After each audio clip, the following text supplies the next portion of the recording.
Am I the a-hole for kicking my husband out over texts he sent to my daughter's girlfriend, which led to him having a heart attack?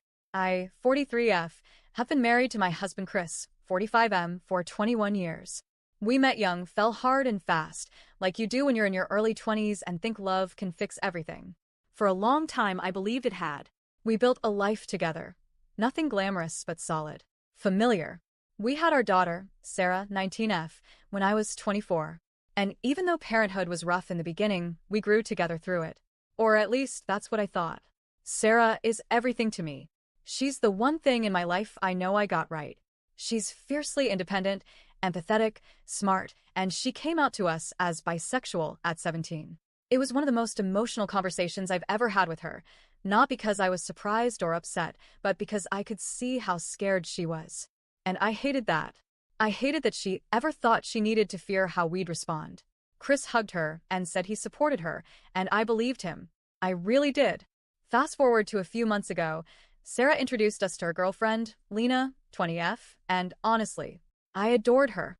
Lena's Egyptian-Palestinian, and she carries herself with a quiet dignity that's impossible not to notice. She's incredibly respectful, kind, always thoughtful. She treats Sarah like she's the most important person in the world.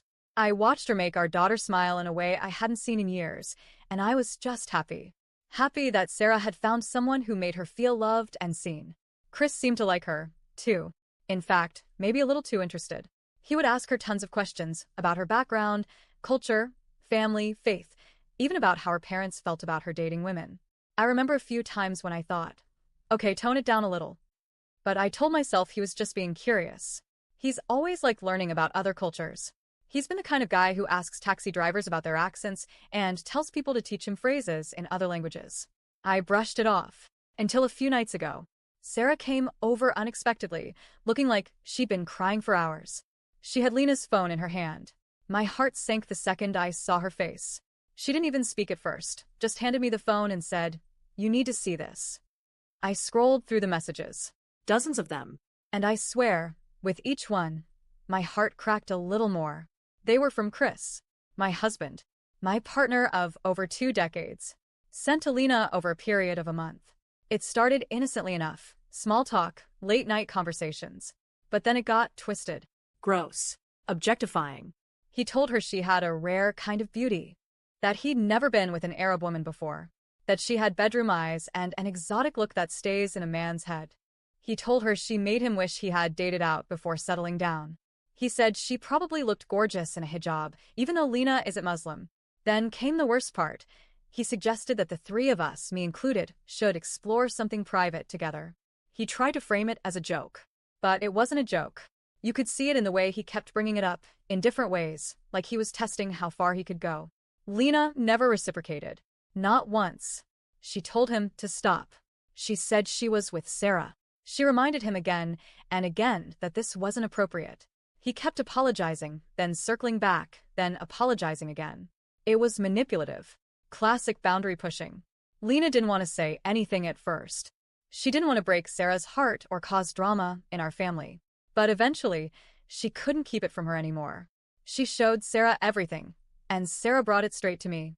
After she left, I just sat there for a long time, staring at nothing. I wanted to scream, cry, throw something, but I couldn't move. All I could think about was the fact that the man I loved, the father of my child, had hit on our daughter's girlfriend and tried to involve me in it, as if I'd be some kind of sick partner in his fantasy. That night, I waited for him to get home. I didn't say anything when he walked through the door. I barely looked at him. He thought I was just tired. I let him go to sleep, and while he did, I packed a good chunk of his stuff into bags and left them near the front door. When he woke up, I told him everything. That I knew, that I had seen the texts, that I wanted him out. He didn't try to deny it, didn't even bother pretending. He just started talking, nervous, rambling, trying to spin it. He said it was just a fantasy, that he'd never actually do anything, that he didn't know how to express his stress, that Lena made him feel things he hadn't let himself feel before, that being with me, a white woman, was safe, but maybe too safe, and he'd always wondered what it would be like to be with someone different. I just stood there listening, numb. This wasn't just betrayal. It was humiliation, disgust, and the deepest kind of heartbreak. I told him to leave, and he did. That's when the fallout started. His mother started blowing up my phone. Dozens of texts, voicemails, pictures of Chris in a hospital bed. She said he collapsed in her kitchen from stress and had a heart attack. He's okay now, recovering, but she said I was heartless, that I pushed him too far, that I should have handled it like a wife, meaning privately. She said I was breaking up my family over some foreign girl. She blamed Lena. She even blamed Sarah. She said I was cruel for not visiting him, but in the same breath said I wasn't allowed in his hospital room anyway. I think that says everything. Chris himself only messaged me once from the hospital. He asked when he could come home. I haven't answered. And here's the truth I'm ashamed to admit. I still love him. Not the version of him that wrote those texts, but the man I thought I married. The man I thought I spent 2 decades with. The man who walked our daughter to her first day of school and held my hand in the delivery room. That version of him. I miss him.